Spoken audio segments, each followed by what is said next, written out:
Oh, greetings there, travelers. Welcome back to the end of the 7 Dice. Oh, it is another relaxing day. I finally got the patio furniture set outside, and it's just like a cool autumn breeze coming in. You know, we've had to rebuild this in 2 or 3 times, so I never get to use the patio furniture, and it is nice sitting outside for a bit. Why don't you go ahead and go on inside and talk to Wingover? I'm sure he's real excited.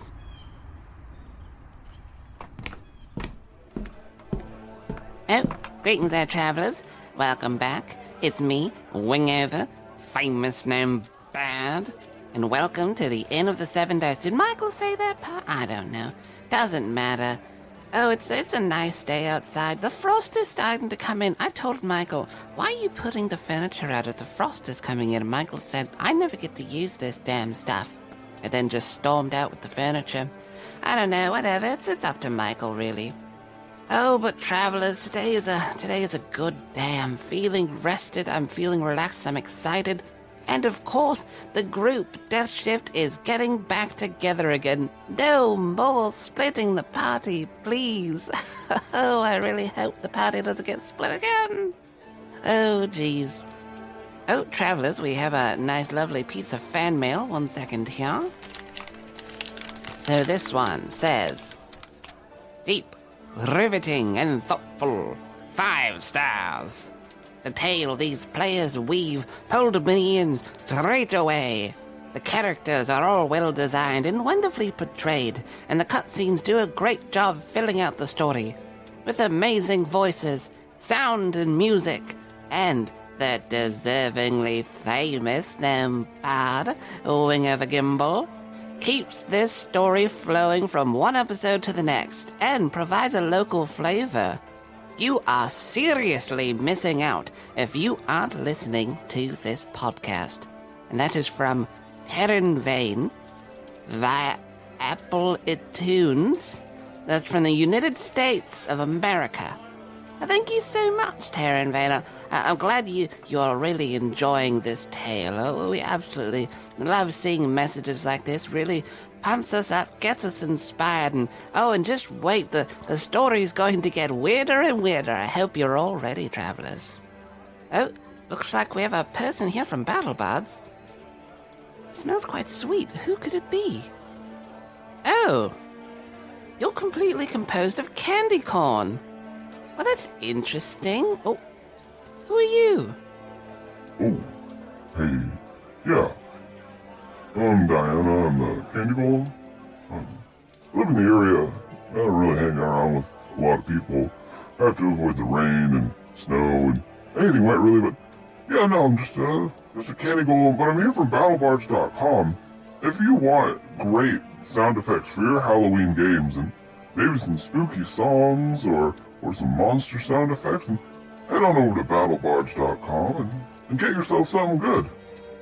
I'm a little too close to this fire. I'm starting to melt. I'm gonna move away. Oh, yeah, of course, yeah. Do what you gotta do.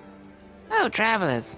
That was fun. It was nice. We got a candy golem in time for, like, the spooky season. That's nice. And remember, Halloween is not a single day.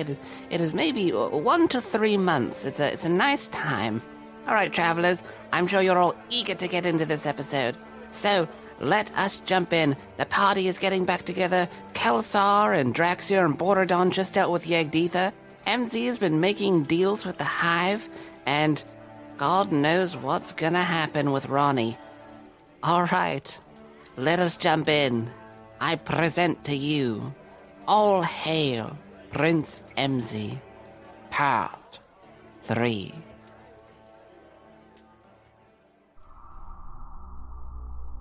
Hey, I'm Brett, and I'm playing Kelsar, the Tiefling Paladin And chosen of Yegdetha. Hi, I'm Humberto, and I'm playing Bordon, Dwarven Cleric and Chosen of Time. I'm Evan, and I'm playing Ronnie, the Half-Elf Bard and Chosen of Chaos. Hey, I'm Robert, and I'm playing MZ, the Githyanki Ranger and Chosen Blood. Hey, I'm Jason, and I'll be playing Draxir, the Dragonborn Artificer, and Chosen of Machines.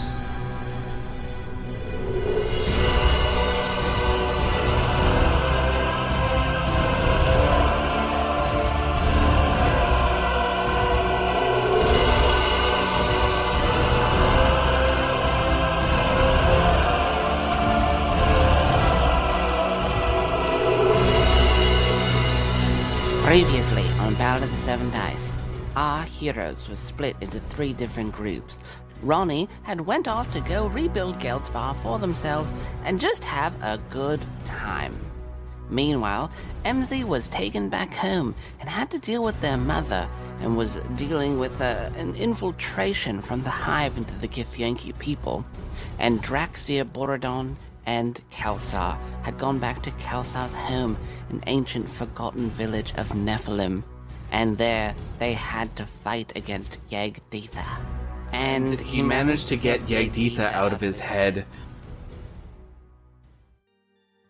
You all are sailing back through this hallway of space, Borodon and Draxir's unconscious bodies floating beside you, Kelsar. You stare off as a million colors are passing and swirling around you. You see distant planets and stars as you jut through this very tightening passageway, when suddenly you feel something. Your heart starts to hurt considerably. First it's a slight burn and it keeps getting worse. You see yourself in the reflection of this tube.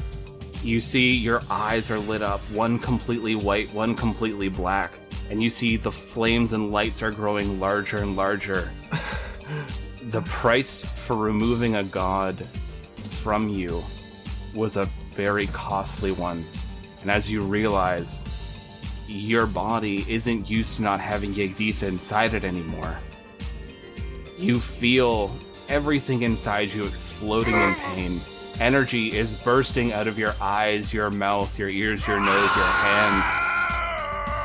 You feel your whole body ripping apart as you turn into this glowing being.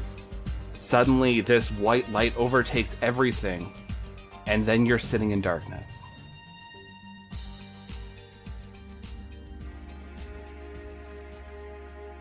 Truth is standing there in what appears to be the village that you were just in. Although there's no one else here, it looks empty.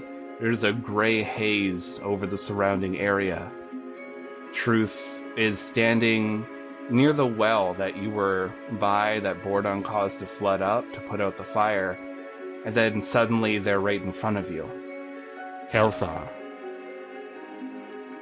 you have passed. You realize what happened, right? Yes. The price of removing the god? Yes. It's a small price to pay if it means we can win this war. Do you think it was the right choice? It doesn't matter at this point. What matters is we have to win. No matter what. Yes. If you're to lose, then everyone loses. Exactly. With the removal of Yagditha, the chains around your being are gone. You will take on the form that you were meant to have. If others find out who you are, they may come for you. Let them come. I fear nothing now. Very well. You feel the whole area swirling around as you feel this symbol. At first it was on your hand, it crawled up to your shoulder, and now you feel it crawling over your chest, over your other arm, down your legs, all the way up your neck, up to your jawline. And you feel it there, almost wanting to pulsate just a bit further, claiming the last shred of your soul that you have left, but it's held at bay. You look in a reflection of this dirty window. You see your horns have grown slightly, not much larger than they originally were, but just a little bit more. But they've turned into a blackened color with red glowing veins piercing through them. But there's gold, a bright gold and a bright silver, that ring around your horns as they go up. you see that your tail, it's a little bit thicker. It has a little bit darker of a color to it, and it ends in its normal arrow shape, but it seems to be out of your armor. It's no longer contained, and it's flicking back and forth. You look and see that there are symbols glowing on your skin. You have some that look to be angelic runes and others to be demonic, as they just seem to intertwine, sometimes mixing into one. As this place begins to fade, you feel that feeling once more of going through a portal. You feel your stomach dropping, as if you're in an elevator that was going fast. And suddenly, you stumble and roll out of this portal. Bordon and Draxier just, like, body roll out of it. Ronnie, you are standing there. You just got off another boat, and you watch as these three individuals just come barreling through a portal outside this giant tower on this little island. And Bordon and Draxier, you gain consciousness as you look up to see Kelsar in his awakened form. It's too late to get back on the boat and just go back. Yeah. It's there. You took it yourself. It's like you wrote it. You all see Ronnie just standing there looking a little freaked out. I'm just going to look around aimlessly and be really distraught. The idea of having to go back to this. So, Kelsar, how are you feeling? You're so different now. I feel much more powerful. Is that a good thing? It's definitely not a good thing to our enemies. Okay. Can you hold Yigditha's power, Kepe? Can your body sustain that amount of power? After we killed Yigditha, I mean, it feels like you absorbed all of its power. It's a small price to pay. I mean, you had like a ticking bomb inside your head, so I guess. Yeah. But I'm just saying, like, the power that you're emanating, it is very strong. It'll take some time to get used to, that's for sure. We should meet up with Ronnie. He's about 5 feet away from you. Howdy. There he is. He's over there. Hey, Ronnie. How you been? I'm gonna look over and be like, Ronnie, what the hell happened here? I just got off a boat, so this definitely wasn't me. I thought you guys did it. Why don't I believe you? I mean, that's a fair assumption. No, we didn't do this either. We tried to get away from it. Okay, well, I have a boat. You guys want to leave? I don't know why we're here. I think we could use some rest. We're here because we're supposed to help MZ. Oh. Okay, yeah.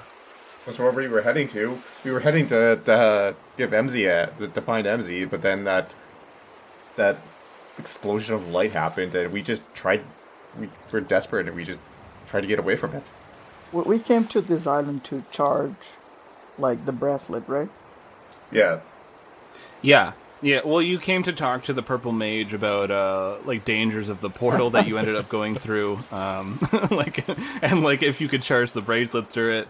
You do see the bracelet is on Kelsar's arm, and the 3 red gems on it are glowing. It is definitely charged. I don't want to be that guy, but you were saying bracer in the past, right? Oh, sorry, bracer. Okay, Yeah. the The bracer on Kelsar's arm is glowing, and the three gems are lit up. Yeah, it's definitely charged. The question now is Kelsar strong enough just to charge, like, the bracer himself? Maybe you could try it.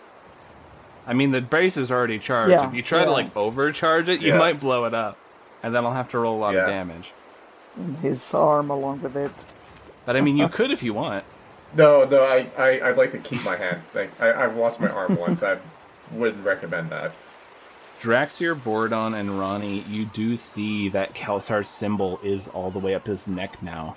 You do see that it's just stopped at his jawline, which means that during that time when you were unconscious, it seems that Kelsar lost another one of his lives. Oh, what the fuck is that? What happened to you? So he's on his final life. Got a new trident there too. When did this happen? It's basically because he removed a god from his head. And so the shock to his body couldn't contain itself anymore. And so he had to be reborn as the Nephilim to be able to stabilize again. I talked to Brent about it outside the game. Where's my new powers? You'll get them. I got them. Don't worry. What if I need them now? You might, actually. Here, I'll pull up the document while you guys want to chat about what you're going to do, because this is up to you. Well, I think Bordon and I are still completely fucked up, right? At least. Your wounds were healed from Kelsar's village. They had healed you guys up. Okay. Yeah, Ronnie, there's a lot going on. There's a lot going on. I was just kind of waiting for someone to explain it to me. Doesn't look like they want to. I guess I don't care that much. You never usually do. I mean, when was the last time Ronnie has ever cared about anything? It never did back then. He doesn't even care about his own fucking kid. You all barrel out of a portal. Kelsar's like completely changed and everything. Like, hey, Ronnie. Yeah. So, anyways, I'm just gonna say, Ronnie, we have to hop through another portal. No time to explain. Another one. Okay. It needs to be the last one. Okay, that's good. Because otherwise the port...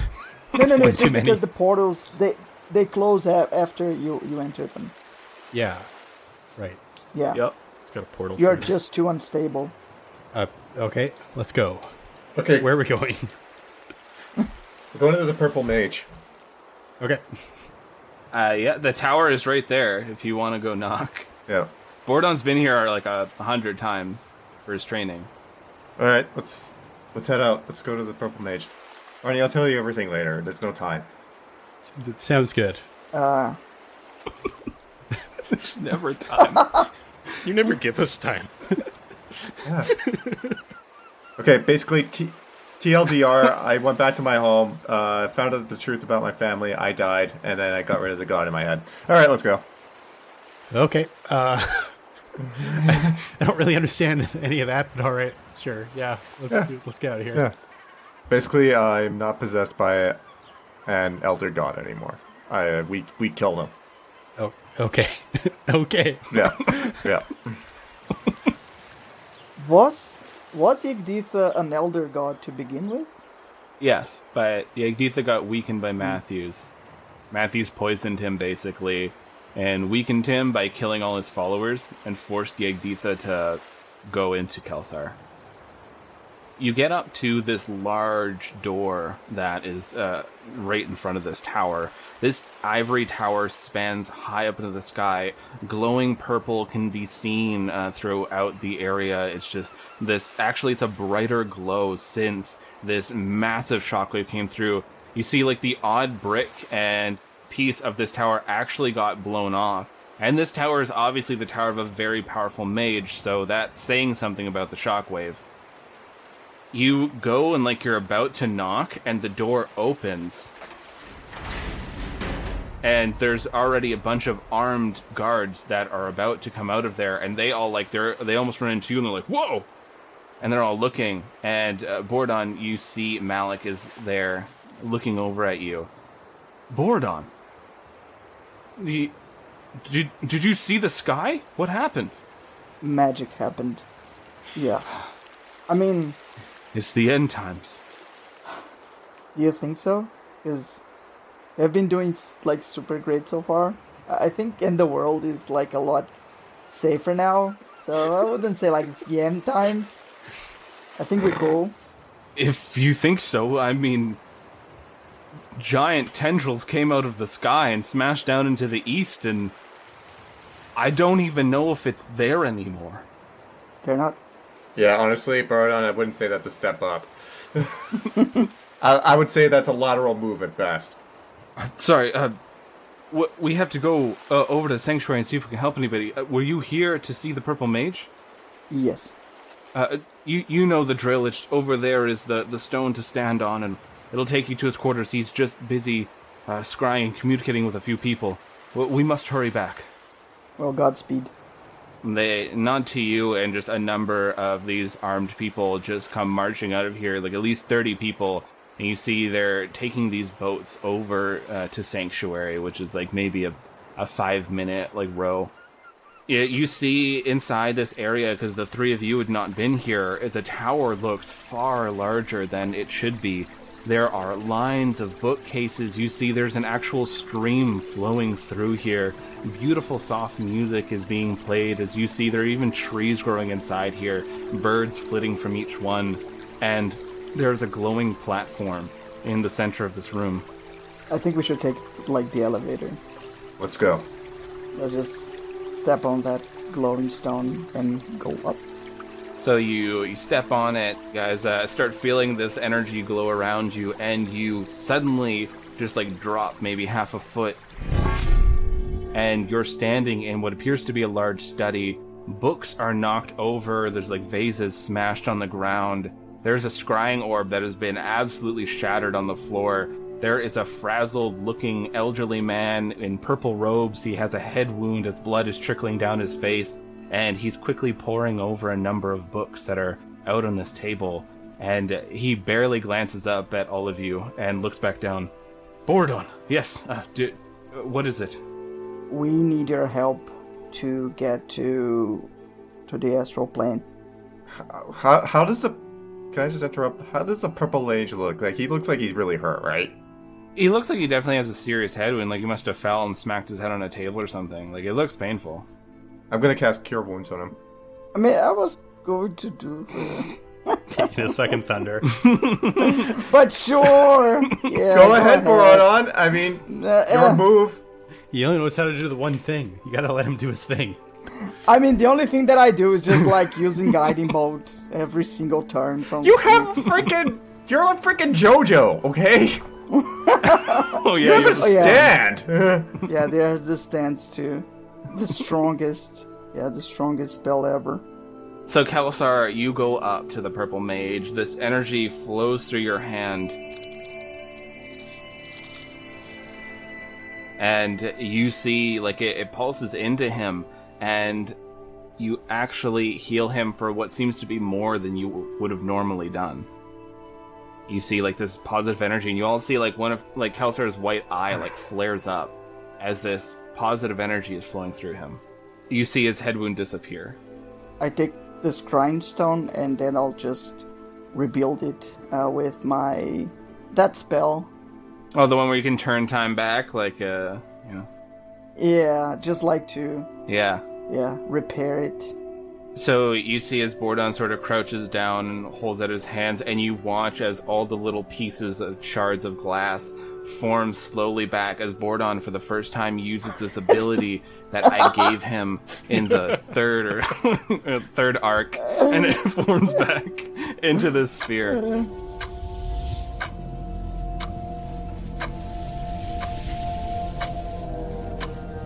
And it looks like it's not even damaged. Even the stand goes back up, and it's just standing there on top of it. But now, when you say stand, do you mean like...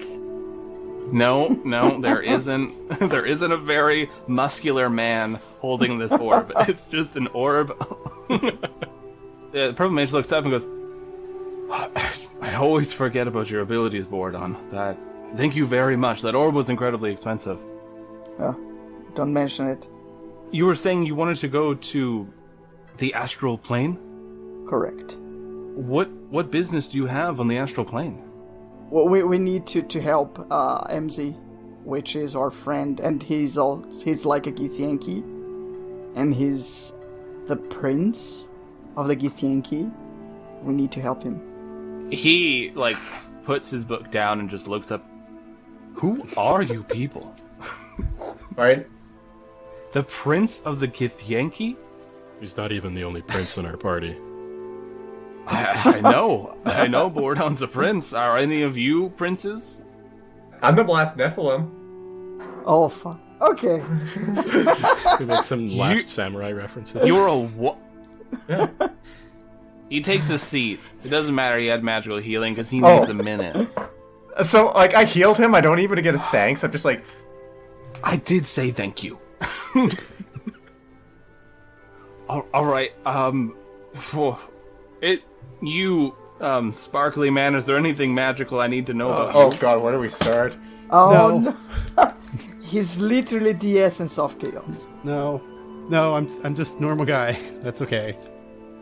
Okay, and you, I imagine you're Draxier?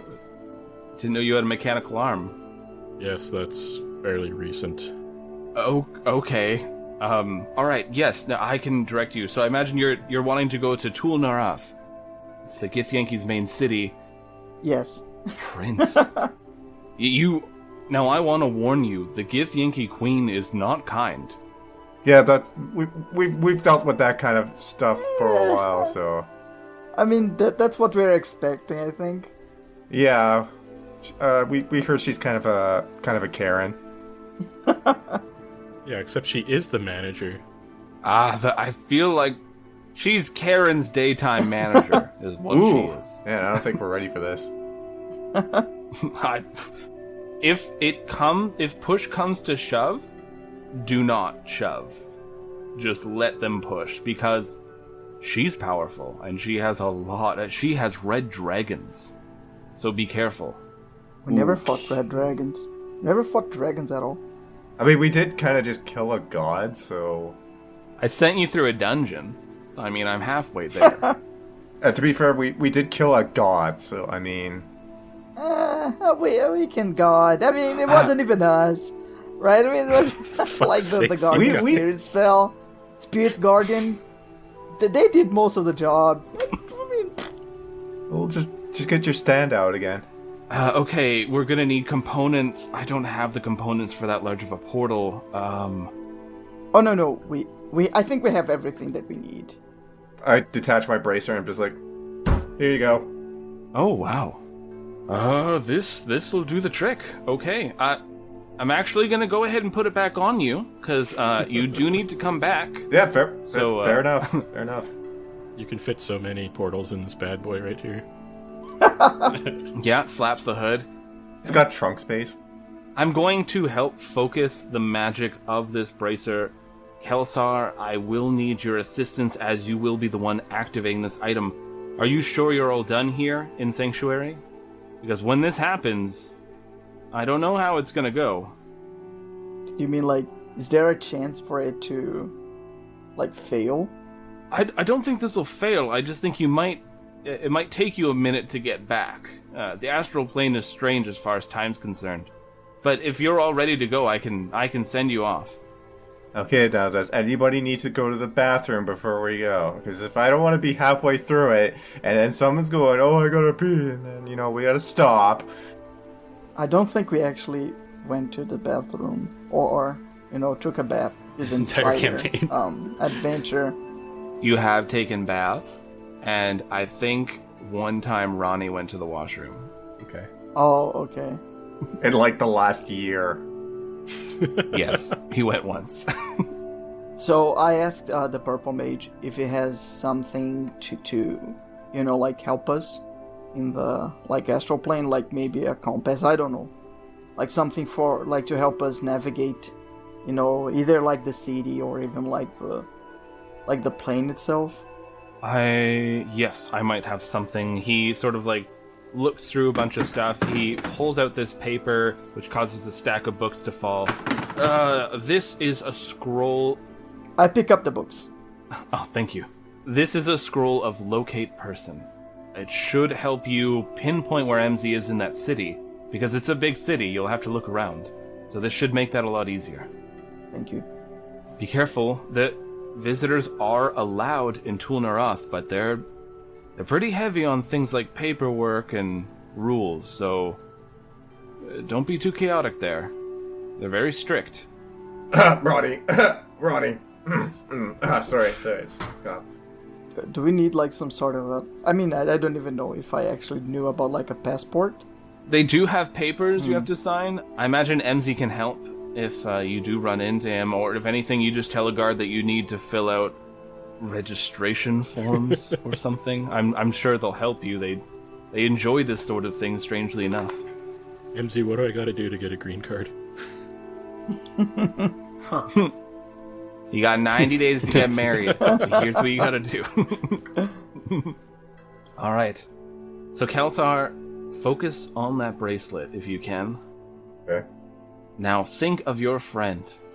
And he starts casting a spell. You see these images start floating around you. You see this massive, almost decomposing stone body that's floating in this misty space. The skies are this beautiful purple mixed with yellows and oranges. You start zooming in towards this body, and you see closer to the chest and head, there's a grand city upon this floating corpse of this dead god. You see a very gothic-looking architecture.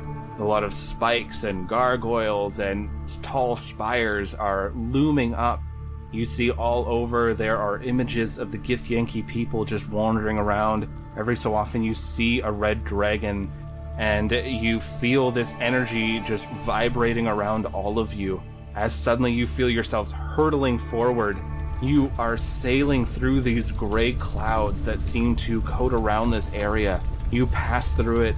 You see this large tower spire. It just like cuts through the clouds. You hear the sound of a horn echoing out.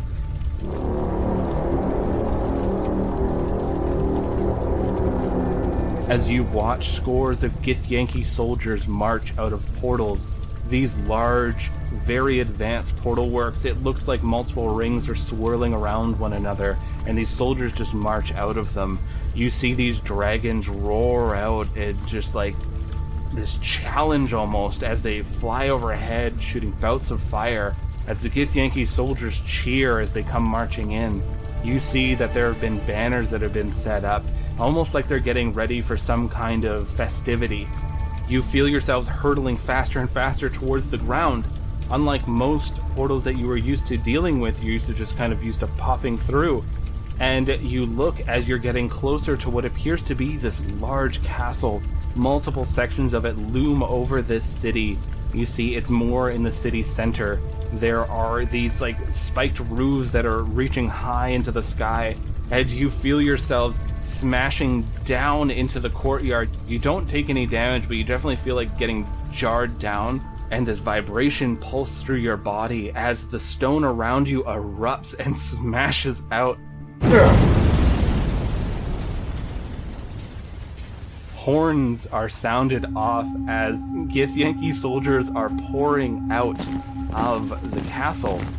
Emzy, you look out the window. A loud explosion just happened as you look out your brother's window, and you see a dwarf with golden arms looking wildly about. You see... They'll just, like, I'm fine. I'm okay. Smile and wave.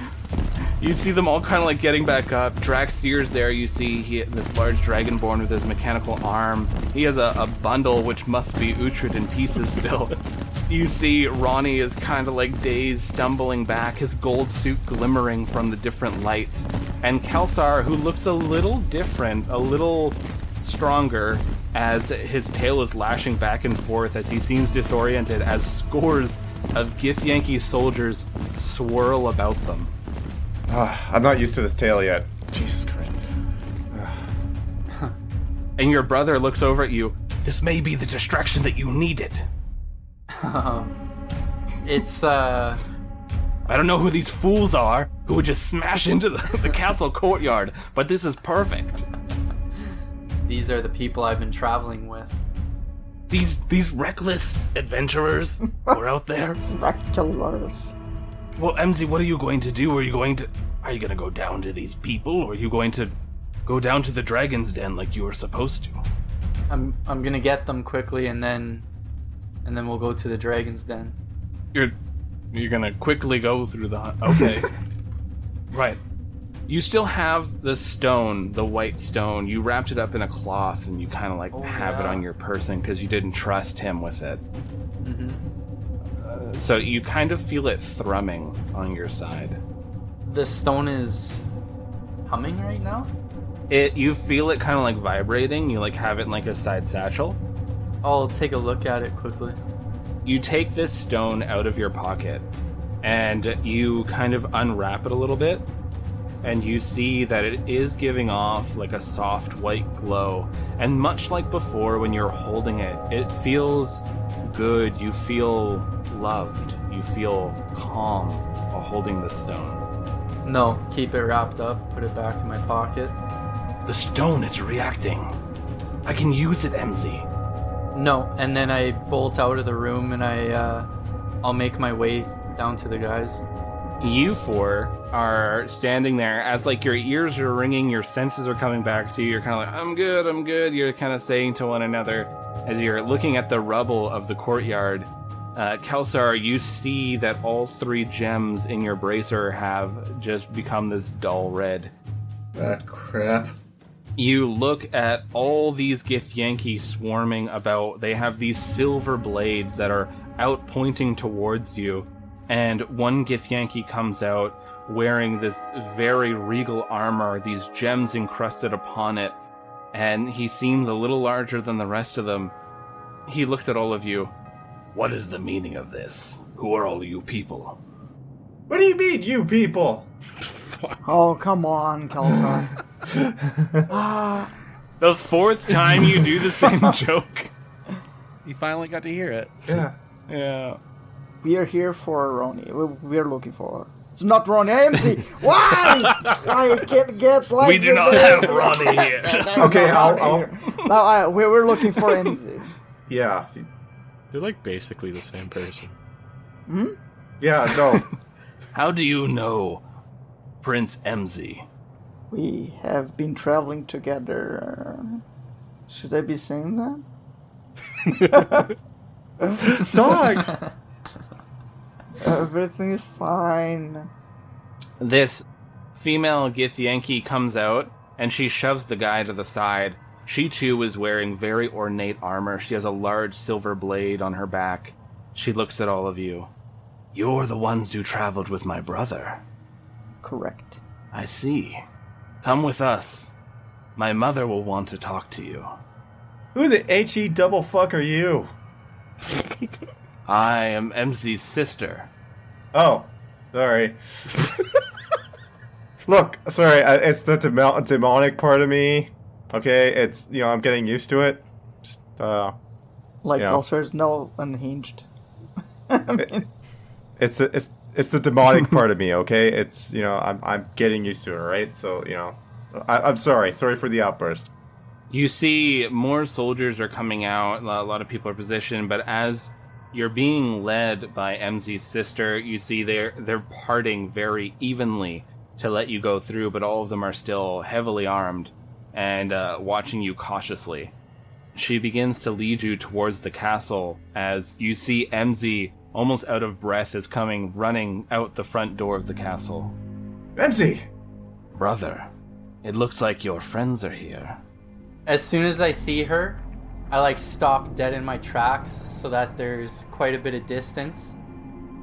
And I'm just sort of hand on the silver sword that I was given.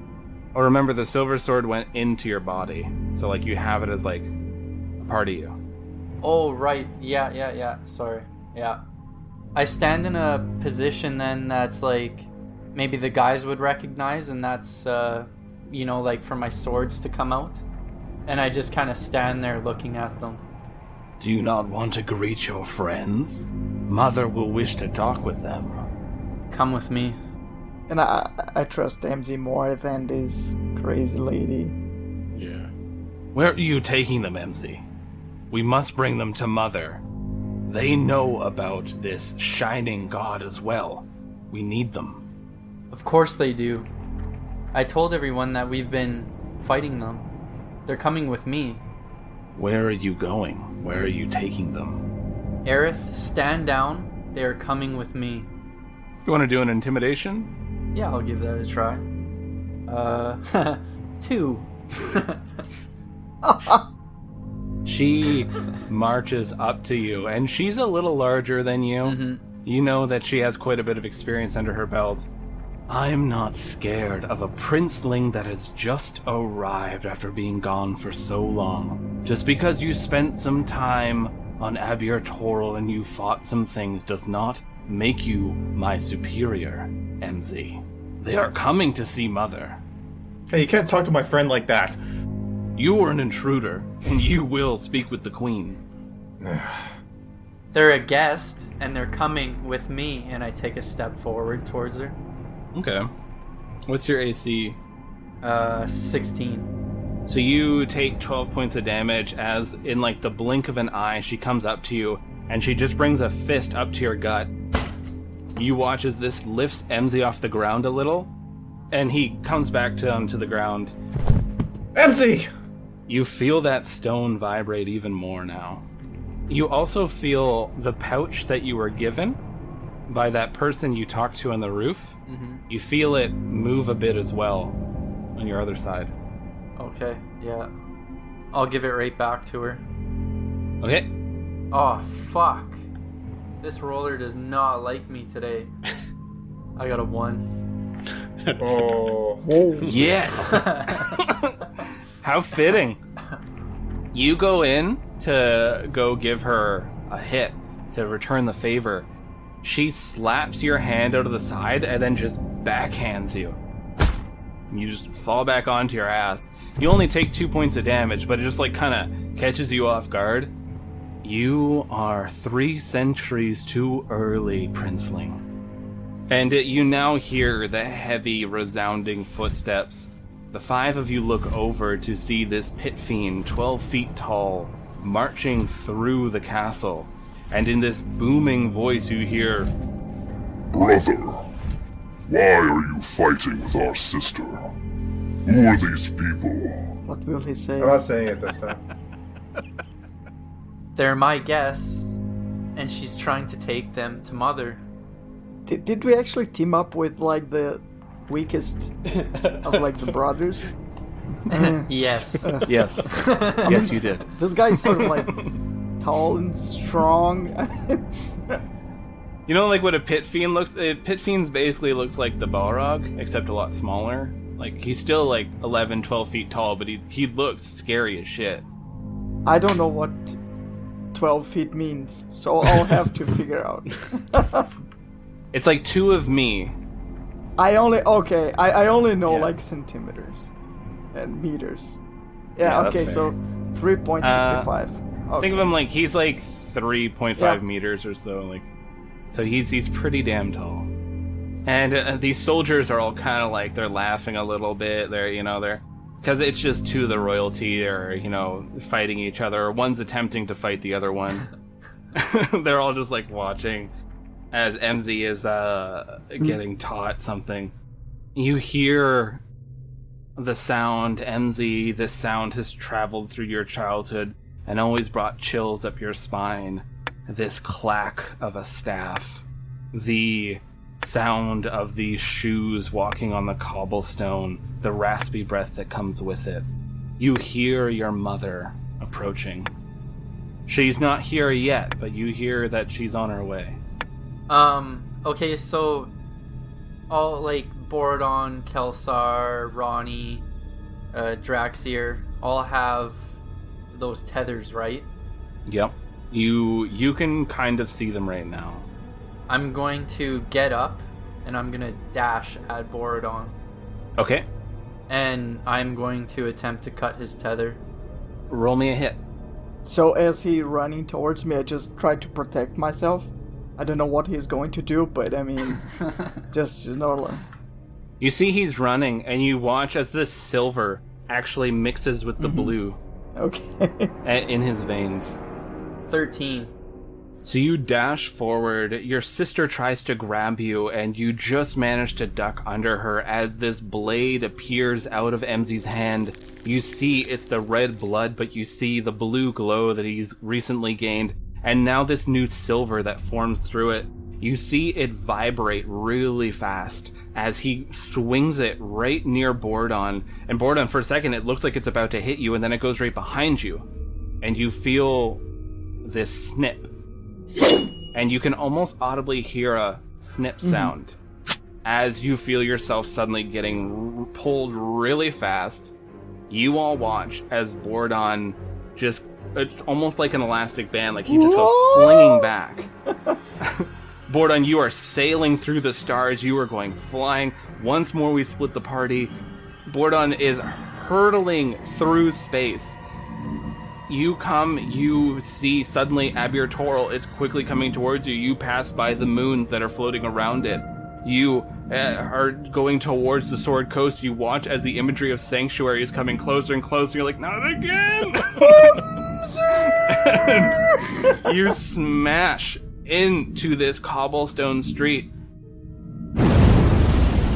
Once more, you're fine. The energies around you protected you, but they're like smashed up. You guys hit over the melon cart again, and the melons are just like everywhere. But at boarding, you're just laying there, like stunned again, like you just got your senses back, and then you're like again, you're like, ugh. I'm sorry. So I vomited a little bit. But not. I'm not getting used to it. So TI-426. You were setting up your spot on top of this area. And just as you suddenly, your sensors were picking up what you wanted, and then it went away. And then it came back at an alarming speed. And you watch as a dwarf, you've never seen this before, it's not in any of Mechanus' records, but you watch as a dwarf hurtles through the air at an alarming speed and smashes down into a street. And stones go everywhere. What would you like to do? And then, of course, I'm just like, I'm fine. I'm fine. you see his face is in the cement, and it's like he just got a thumbs up in the air. Does this dwarf have golden arms? He does. He's actually holding one up in a thumbs up position. Initializing. And I sprint across this rooftop that I have put myself on and get to the edge, looking down into the street where this dwarf is headfirst into the concrete. Mm-hmm. And then I cast Zephyr Strike on myself. And my right arm stretches out forward, completely straight, aiming at the dwarf.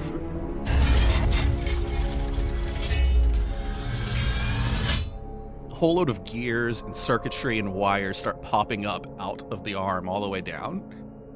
And then finally, a large silver bolt comes into a loaded position, and I fire.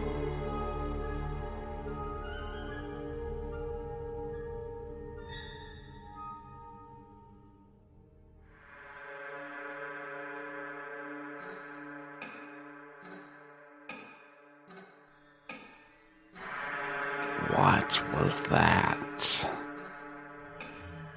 I believe something crashed into the courtyard.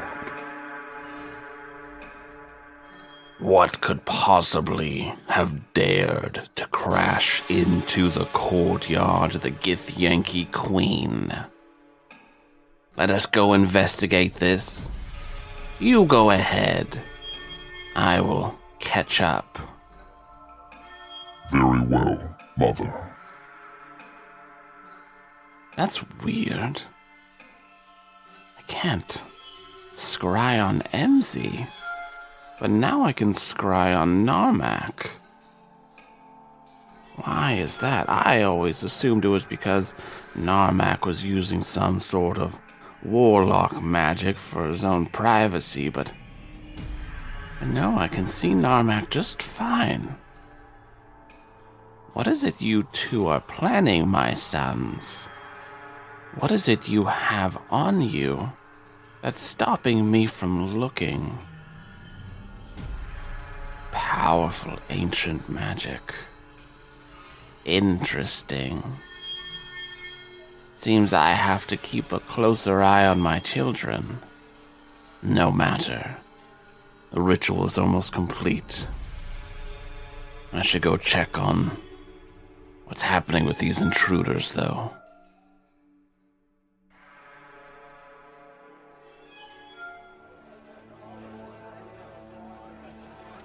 Oh, poor Borodon. That was pretty rough. Smashing face first into concrete twice and then getting attacked by a killer robot.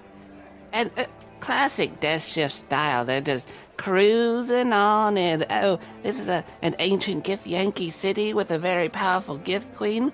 might as well use this artifact we know very little about. Woo!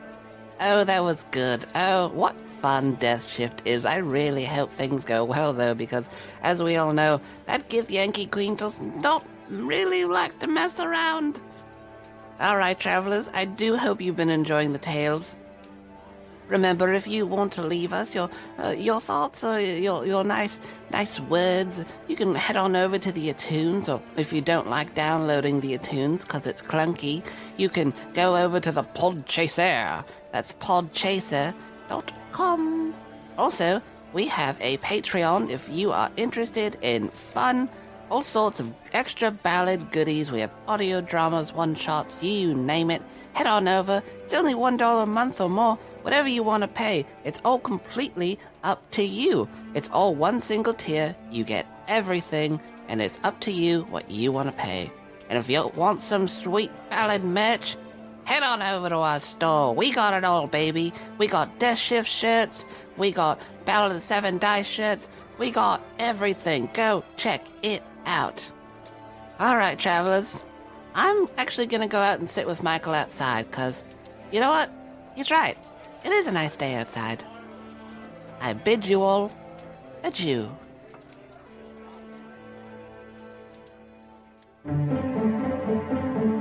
Hey listeners, my name is Dave Cole, and I'm the Dungeon Master and host of a Dungeons & Dragons podcast called... Wait, Dave, say no more.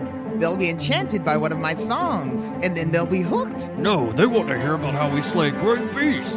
No, they want to hear about magic and sorcery and spellcasting. They will listen for the story, the rich history, the lore. Or we can just roll the dice and let fate decide. You're right. If you haven't listened to the Four Orbs yet, find us at www.fourorbs.org or whatever podcast app you use.